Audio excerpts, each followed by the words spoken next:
ओम शांति। आज 28 मई 2024 की साकार मुरली। आज बाबा ने कहा, मीठे बच्चे, बाप है सर्व संबंधों के प्यार की शक्रीन। एक मीठे मासूक को याद करो तो बुद्धि सब तरफ से हट जाएगी। प्रश्न, कर्मातीत बनने का सहज पुरुषार्थ व युक्ति कौन सी है? उत्तर, भाई भाई की दृष्टि को पक्का करने का पुरुषार्थ करो। बुद्धि से एक बाप के सिवाय और सब कुछ भूल जाए। कोई भी देहधारी संबंध याद ना आए, तब कर्मातीत बनेंगे। अपने को आत्मा भाई भाई समझना, यही पुरुषार्थ की मंजिल है। भाई भाई समझने से देह की दृष्टि, विकारी ख्यालात खत्म हो जाएंगे। ओम शांति। डबल ओम शांति। डबल कैसे हैं? यह तो तुम बच्चों की बुद्धि में है। बाप भी बच्चों को ही बैठ समझाते हैं। पहले तो बाप का निश्चय होना चाहिए, क्योंकि यह बाप भी है, टीचर भी है और गुरु भी है। यूँ तो लौकिक रीति से अलग अलग होते हैं। टीचर जवानी में किया जाता है, गुरु 60 वर्ष की आयु के बाद करते हैं। यह तो जब आते हैं तीनों ही इकट्ठी सर्विस करते हैं। कहते हैं छोटे बड़े सब पढ़ सकते हैं। बच्चों की ब्रेन अच्छी फ्रेश होती है। यह तो बच्चे समझ गए। छोटे बड़े सब जीव की आत्मा जरूर है। आत्मा जीव में प्रवेश करती है। आत्मा और जीव में फर्क तो है ना। यहाँ तुम बच्चों को आत्मा और परमात्मा का ज्ञान दिया जाता है। आत्मा तो अविनाशी है। बाकी शरीर या भ्रष्टाचार से पैदा होता है, वहाँ तो भ्रष्टाचार का नाम ही नहीं होता। गाया जाता है संपूर्ण निर्विकारी दुनिया, श्रेष्ठचारी और भ्रष्टाचारी अक्षर है ना। यह सब बातें बाप ही समझाते हैं। बच्चों को सिर्फ यह पक्का निश्चय हो जाए कि हम आत्माओं का बाप हमको पढ़ाते हैं। बाप आते ये हैं पुरुषोत्तम संगम युग पर। तीसरे सिद्ध होता है, कनिष्ठ से पुरुषोत्तम बनाते हैं। यह दुनिया ही कनिष्ठ तमो प्रधान है। इसको रौरव नरक कहा जाता है। अब हमको वापिस जाना है, इसलिए अपने को आत्मा समझो। बाप आए हैं लेने लिए। हम भाई भाई हैं, यह पक्का निश्चय कर लो। यह देह तो रहेगी नहीं, फिर विकार की दृष्टि खलास हो जाएगी। यह बड़ी मंजिल। इस मंजिल पर बहुत थोड़े पहुंच सकते हैं। मेहनत है। पिछाड़ी में कोई भी चीज़ याद ना आए, इसको कहा जाता है कर्मातीत अवस्था। यह देह भी विनाशी है, इससे भी ममत्व निकल जाए। पुराने संबंध में ममत्व नहीं रखना है। अब तो नए संबंध में जाना है। पुराना आसुरी संबंध स्त्री पुरुष का कितना छीछी है। बाप कहते हैं अपने को आत्मा समझो। अब वापिस जाना है। आत्मा आत्मा समझते रहेंगे तो फिर शरीर का भार नहीं रहेगा। स्त्री पुरुष की कशिश निकल जाएगी। लिखा हुआ भी है, अंतकाल जो स्त्री सिमरे, ऐसे चिंतन में जो मरे। इसलिए कहते हैं अंतकाल गंगा जल मुख में हो, श्री कृष्ण की याद हो। भक्ति मार्ग में तो श्री कृष्ण की याद रहती है। श्री कृष्ण भगवानुवास कह देते हैं। यहाँ तो बाप कहते हैं देह को भी याद नहीं करना है। अपने को आत्मा समझो और सब तरफ से दिल हटाते जाओ। सभी संबंधों का प्यार एक में जैसे सक्रिय हो जाता है। सब का मीठा और फिर सब का मासूक भी है। मासूक एक ही है, परंतु भक्ति मार्ग में नाम कितने रख दिए हैं। भक्ति का विस्तार बहुत है। यज्ञ, तप, दान, तीर्थ, व्रत करना, शास्त्र पढ़ना, यह सब भक्ति की सामग्री है। ज्ञान की सामग्री तो कुछ भी है नहीं। यह भी तुम नोट करते हो समझाने के लिए। बाकी तुम्हारे कागज आदि कुछ भी रहेंगे नहीं। बाप समझाते हैं बच्चे, तुम शांति धाम में आए थे, शांति थे। शांति के सागर से तुम शांति का, पवित्रता का वर्षा लेते हो।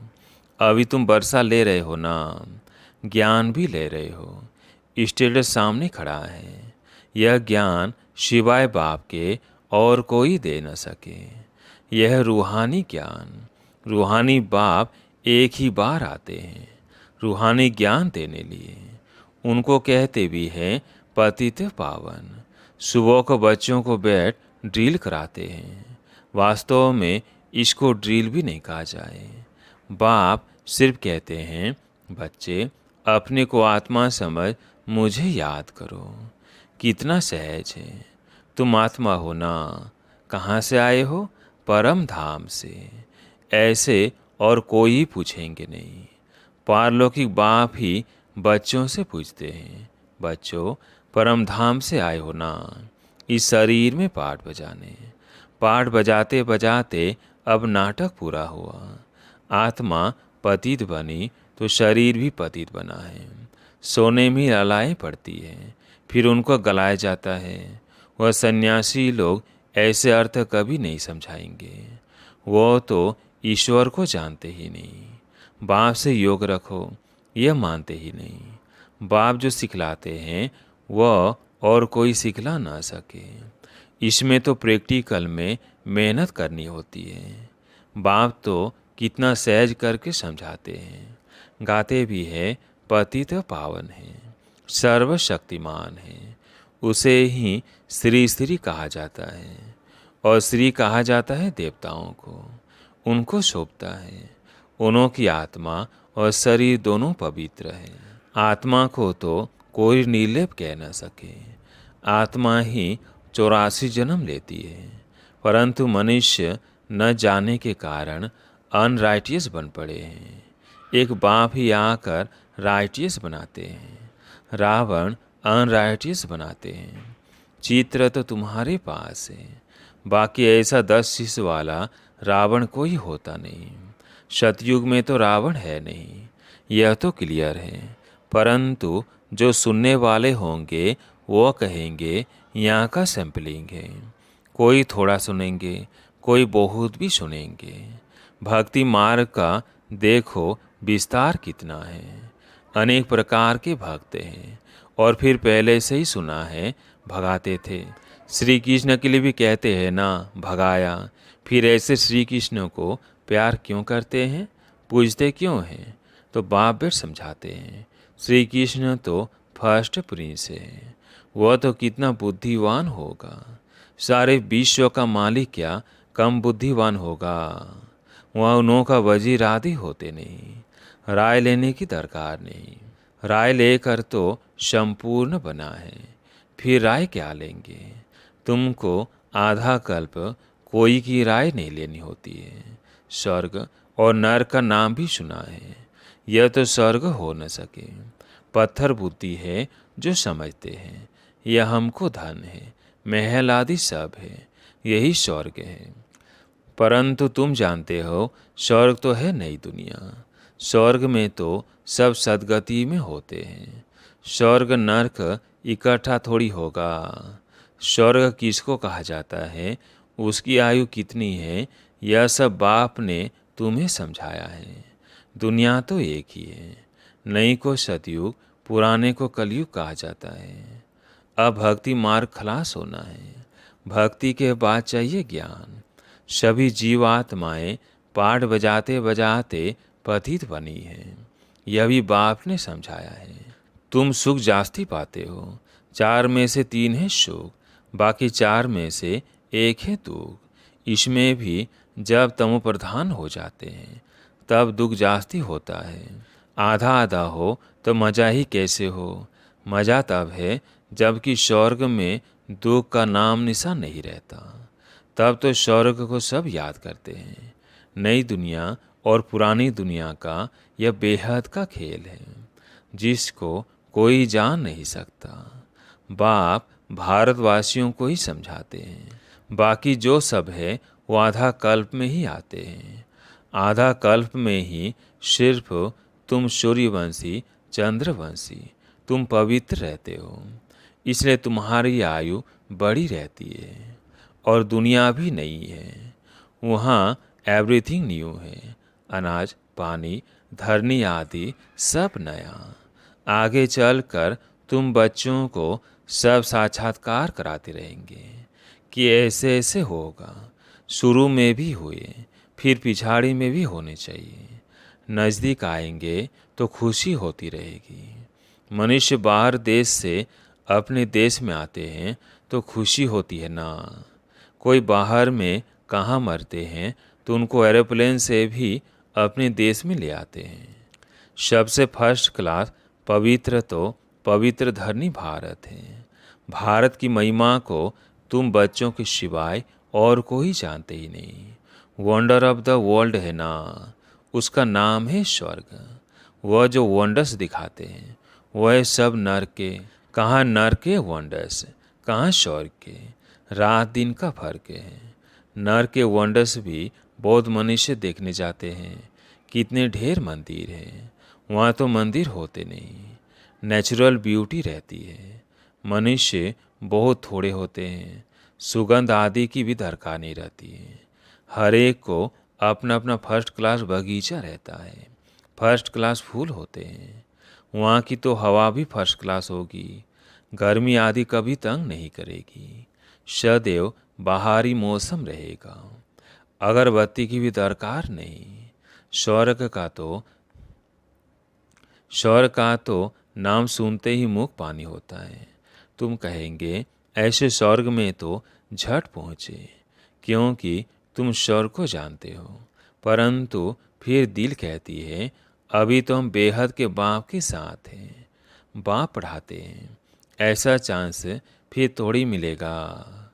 यहाँ मनुष्य मनुष्यों को पढ़ाते हैं, वहाँ देवताएं देवताओं को पढ़ाएंगे। यहाँ तो बाप पढ़ाते हैं, रात दिन का फर्क है। कितनी खुशी होनी चाहिए। 84 जन्म भी तुमने लिए हैं। तुम ही वर्ल्ड की हिस्ट्री ज्योग्राफी को जानते हो कि हमने तो अनेक बार यह राज्य लिया, फिर रावण राज्य में आए। अब बाप कहते हैं तुम एक जन्म पवित्र बनो तो 21 जन्म तुम पावन बन जाएंगे। क्यों नहीं बनेंगे? परंतु माया ऐसी है, भाई बहन की भी दाल नहीं गलती, कच्चे रह जाते हैं। दाल गले तब जब अपने को आत्मा समझ भाई भाई समझो, देह का भार निकल जाए। यह है मेहनत, सहज भी बहुत है। कोई को कहेंगे बहुत डिफिकल्ट है तो उनकी दिल हट जाएगी। इसलिए इसका नाम ही है सहज याद। ज्ञान भी सहज है। 84 के चक्र को जानना है। पहले पहले बाप का परिचय देना है। बाप की याद से ही आत्मा की जंग उड़ जाएगी और पवित्र दुनिया का बरसा पाएंगे। पहले बाप को याद करो। भारत का प्राचीन योग ही कहते हैं, जिससे भारत को विश्व की बादशाही मिलती है।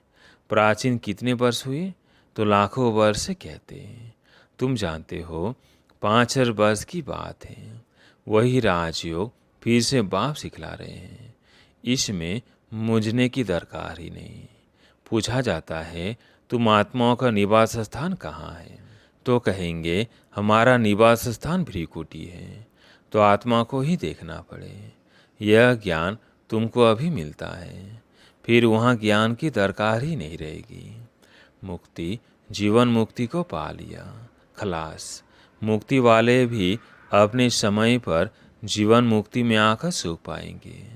सब जीवन मुक्ति में आते हैं वाया मुक्ति। यहाँ से जाएंगे शांति धाम और कोई दुनिया है नहीं। ड्रामा अनुसार सबको वापिस जाना ही है। विनाश की तैयारियां हो रही हैं। इतना खर्चा कर बॉम्ब बनाते हैं, सो रखने के लिए थोड़ी बनाते हैं। बारूद है ही विनाश के लिए। सतयुग त्रेता में यह चीज़ें होती नहीं। अब 84 जन्म पूरे हुए, हम यह शरीर छोड़ घर जाएंगे। दीपमाला पर सब नए नए अच्छे अच्छे कपड़े पहनते हैं ना। तुम आत्मा भी नई बनती हो। यह बेहद की बात। आत्मा पवित्र बनने से शरीर भी फर्स्ट क्लास मिलता है। इस समय आर्टिफिशियल फैशन करते हैं, पाउडर आदि लगाकर खूबसूरत बन जाते हैं। वहाँ तो नेचुरल ब्यूटी होती है। आत्मा एवर ब्यूटीफुल बन जाती है। यह तो तुम समझते हो। स्कूल में सब एक जैसे नहीं होते। तुम भी पुरुषार्थ करते हो, हम ऐसा लक्ष्मी नारायण बने। यह है तुम्हारा ईश्वरीय कुल। फिर होता है सूर्यवंशी चंद्रवंशी घराना। तुम ब्राह्मणों में राजा ही नहीं है। तुम अभी संगम पर हो।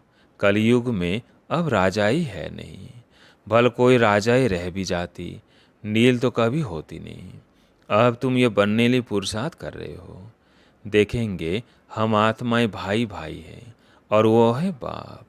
बाप कहते हैं एक दो को भाई भाई देखो। तीसरा नेत्र ज्ञान का तो मिला है। तुम आत्मा कहाँ निवास करती हो? आत्मा भाई पूछता है, आत्मा कहाँ रहती है? तो कहते हैं यहाँ भ्रीकुटी में। यह तो कॉमन बात है। एक बाप के सिवाय कुछ भी याद ना आए। पिछाड़ी में तो शरीर भी ऐसे बाप की यास में छूटे। यह प्रैक्टिस पक्की करनी है। अच्छा, मीठे मीठे सिकिलते बच्चों प्रति माता पिता बाप दादा का याद प्यार और गुड मॉर्निंग। रूहानी बाप की रूहानी बच्चों को नमस्ते। हम रूहानी बच्चों की रूहानी बाप दादा को याद प्यार गुड मॉर्निंग नमस्ते नमस्ते। धारणा के लिए मुख्य सार। पहला पॉइंट है, सतयुग में फर्स्ट क्लास सुंदर शरीर प्राप्त करने के लिए अभी आत्मा को पावन बनाना है। कट उतार देनी है, आर्टिफिशियल फैशन नहीं करना है। दूसरा पॉइंट है, एवर पवित्र बनने के लिए प्रैक्टिस करनी है कि एक बाप के सिवाय कुछ भी याद ना आए। यह देवी भूली हुई हो, भाई भाई की दृष्टि नेचुरल पक्की हो। आज प्यारे मीठे बाबा का वरदान। शुभ भावना शुभ कामना के सहयोग से आत्माओं को परिवर्तन करने वाले सफलता संपन्न भव। शुभ भावना शुभ कामना के सहयोग से आत्माओं को परिवर्तन करने वाले सफलता संपन्न भव। जब किसी भी कार्य में सर्व ब्राह्मण बच्चे संगठित रूप में अपने मन की शुभ भावनाओं और शुभ कामनाओं का सहयोग देते हैं, तो इस सहयोग से वायुमंडल का किला बन जाता है, जो आत्माओं को परिवर्तन कर लेता है। जैसे 5 अंगुलियों के सहयोग से कितना भी बड़ा कार्य सहज हो जाता है, ऐसे हर एक ब्राह्मण बच्चे का सहयोग सेवाओं में सफलता संपन्न बना देता है। सहयोग की रिजल्ट सफलता है। स्लोगन, कदम कदम में पद्मों की कमाई जमा करने वाला ही सबसे बड़ा धनवान है। कदम कदम में पद्मों की कमाई जमा करने वाला ही सबसे बड़ा धनवान है। अच्छा, ओम शांति।